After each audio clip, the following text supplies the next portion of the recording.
वेदांत विद्या के अधिकारी के लक्षण में कहा गया था कि साधन चतुष्टय संपन्न प्रमाता ही वेदांत विद्या का अधिकारी हो सकता है। परंतु यह 4 साधन कौन कौन से बतलाए गए हैं, ये हमें वेदांत के अनुसार ही देखना चाहिए। वेदांत सार कहता है कि साधनानि नित्यानित्य वस्तु विवेक के मूत्रार्थ फल भोग विराग समाधि षटक संपत्ति मुमुक्षत्वानि। नित्यानित्य वस्तु विवेक इहा मूत्रार्थ फल भोग विराग समाधि षट संपत्ति और मुमुक्षुत्व, ये 4 साधन हैं जिन्हें साधन चतुष्टय से कहा गया है वेदांत सार में। कौन कौन से ये 4 साधन हैं? नित्यानित्य वस्तु विवेक इहा मूत्रार्थ फल भोग विराग समाधि षटक संपत्ति मुमुक्षुत्व। अच्छा, तो प्रथम साधन नित्यानित्य वस्तु विवेक को बताया गया। ये नित्यानित्य वस्तु विवेक से क्या तात्पर्य हो सकता है? विवेक तो सुना था, परंतु नित्यानित्य वस्तु विवेक कभी नहीं सुना। तो वेदांत क्या कहता है इसके विषय में?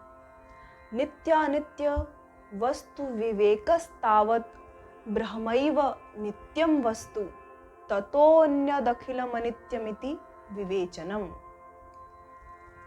केवल ब्रह्म ही नित्य वस्तु है, बाकी उससे जो भी पृथक है लोक जगत सभी कुछ अनित्य है। ऐसा प्रमाणों के द्वारा विवेचन करना ही विवेक कहलाता है।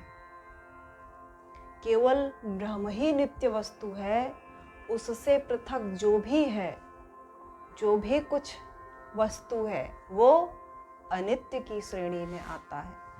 ऐसा यदि हमने प्रमाणों के द्वारा विवेचन कर लिया तो हम विवेकी कहे जाएंगे। यही नित्यानित्य वस्तु विवेक है। नित्यानित्य अर्थात नित्य क्या है और अनित्य क्या है, इसमें भेद स्थापित कर पाना यही विवेक है, जो कि हमारे पास भी नहीं है। तदनंतर कहा इहा मूत्रार्थ फल भोग विराग। इहा मूत्रार्थ फल भोग विराग एहि का नाम स्त्रक चंदन वनितादि विषय भोगानां कर्मजन्यतया नित्यत्वं वदामुष्मिकाणां मप्यमृतादि विषय भोगानां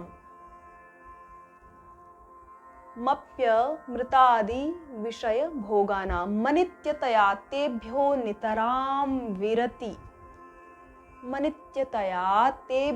नितरां विरतिरिहा मूत्रार्थ फल भोग विरागः।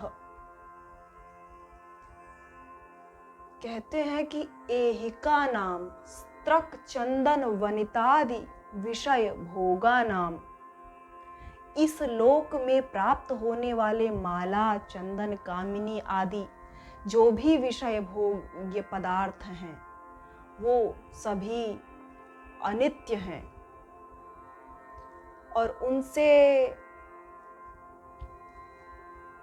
वमन किए हुए के समान खाया हुआ जो अन्न होता है, और वह अन्न यदि वमन कर दिया जाए तो हमें उससे किस प्रकार का वैराग्य होता है, कुछ वैसा ही वैराग्य इन वस्तुओं को देखकर, उन वस्तुओं में कुछ इस प्रकार की विरक्ति इहा मूत्रार्थ फल भोग विराग कहा गया। तृतीय साधन बताया गया था समाधि षटक संपत्ति। शम दम उपरति तितिक्षा समाधान श्रद्धा। शम क्या है? तो शम को कहते हैं शमस्तावत श्रवणादि व्यतिरिक्त विषयेभ्यो मनसो निग्रह। श्रवणादि जो उपाय साधन बताए गए हैं तत्व के स्मरण में, तत्व ज्ञान में, उनसे मन का, उनको छोड़ करके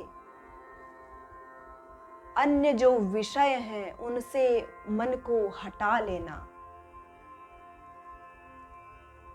श्रवणादि के अतिरिक्त जो अन्य विषय हैं लौकिक, यथा वैराग्य में बताया गया इहा मूत्रार्थ फल भोग विरह, जो भी भौतिक विषय है उनसे मन को हटा लेना शम कहा गया। दमो बाहेन्द्रियाणाम तद व्यतिरिक्त विषयेभ्यो निवर्तनम, इंद्रियों को बाह्य विषयों से हटा लेना दम कहा गया। और उपरति निवर्तितानाम मेतेषाम तद व्यतिरिक्त विषयेभ्य उपरमणम उपरति, निवर्तितानाम मेतेषाम तद व्यतिरिक्त विषयेभ्य उपरमणम उपरति अथवा विहितानाम कर्मणा विधिना परित्यागः। विषयों का हट जाना, विषयों का भौतिक पदार्थों से, अनित्य वस्तुओं से हटा लेना, हटाने के पश्चात पुनः उसमें न जाना उपरति कहा गया। तितिक्षा को कहते हैं शीतोष्णादि द्वंद्व सहिष्णुता, सर्दी गर्मी सुख दुख हानि लाभ इत्यादि में सम रहना तितिक्षा कहा गया है। निग्रहीतस्य मनसः श्रवणादौ तदनुगुण विषये च समाधि समाधानम। समाधान क्या है? तो समाधान को कहते हैं निग्रहीतस्य मनसः श्रवणादौ तदनुगुण विषये च समाधि समाधानम। निग्रहित हुए मन का पुनः श्रवणादि के अतिरिक्त पुनः उन विषयों से जिनसे हटाया गया है मन, पुनः उसमें न जाने पाए, वो समाधान है। श्रद्धा को कहते हैं गुरुपदिष्ट वेदांत वाक्येषु विश्वासः श्रद्धा। गुरु के द्वारा जो उपदिष्ट तत्व ज्ञान जो बताया गया है गुरु के द्वारा, गुरु के वचन, गुरु के प्रवचन, उनमें दृढ़ विश्वास को श्रद्धा कहा गया है। जो वेदांत वाक्य गुरु हमें बताता है वह श्रद्धा कहा गया। मुमुक्षुत्वम मोक्षेच्छा, मोक्ष की इच्छा करना ही मुमुक्षुत्व कहा गया है। अच्छा, तो यह वेदांत विद्या का अधिकारी बनने के लिए ये 4 प्रकार के साधन हैं।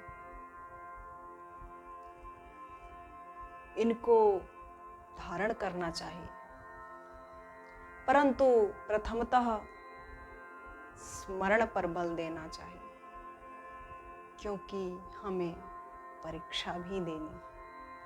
तो इसे स्मरण करते हैं, तदनंतर धारण करते हैं।